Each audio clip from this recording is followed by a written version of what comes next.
Everyone remembers the day when Lee Harvey Oswald rode the elevator to the 6th floor of the Texas School Book Depository and changed American memory. It was November 22, 1963. A bright Dallas morning, a presidential motorcade, a waving crowd. 30 seconds of gunfire. John F. Kennedy dead. The nation convulsed. Within hours, police arrested Oswald in a movie theater. Within 48 hours, nightclub owner Jack Ruby shot Oswald on live television. What followed was a fever of inquiry, a government report, and generations of doubt. To understand why that doubt took root, you must know Oswald's biography. A decorated Marine turned defector, he moved to the Soviet Union in 1959, married Marina, then returned to New Orleans and Dallas with an odd mixture of grievance and ideology. He distributed pro-Castro leaflets and, months before Dallas, allegedly attempted to shoot General Edwin Walker. Investigators later found a Mannlicher Carcano rifle on the 6th floor, a scope in a cardboard box, and a mail-order receipt linking the weapon to a pseudonym Oswald had used. Ballistics and palm prints tied him to the scene. The Warren Commission, appointed a week after the assassination and publishing its report in 1964, concluded Oswald acted alone. But the Warren report did not end the story, it began the controversy. Eyewitness testimony was conflicting. The Zapruder home movie, frame by frame, showed moments that didn't fit a neat single gunman narrative. The so-called single bullet theory, that one bullet wounded both Kennedy and Governor John Connally, strained credulity for many. Oswald maintained he was a patsy. Then came Jack Ruby's gun, and with it, the world's worst-timed silencing of a key suspect.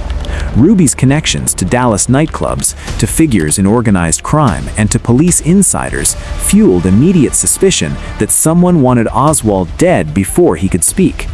Conspiracy theories multiplied and organized.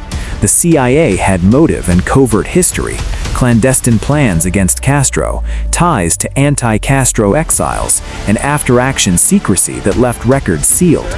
The Mafia had motive and reach, lost Cuban casinos, and resentment toward Kennedy's pressure on organized crime. Anti-Castro Cubans, outraged by Bay of Pigs and U.S. policy, had motive and operatives.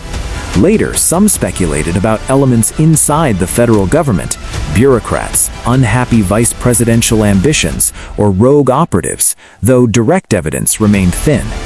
In 1979, the House Select Committee on Assassinations reopened the case and concluded Kennedy was probably assassinated as a result of a conspiracy, citing acoustic analysis that suggested a second shooter.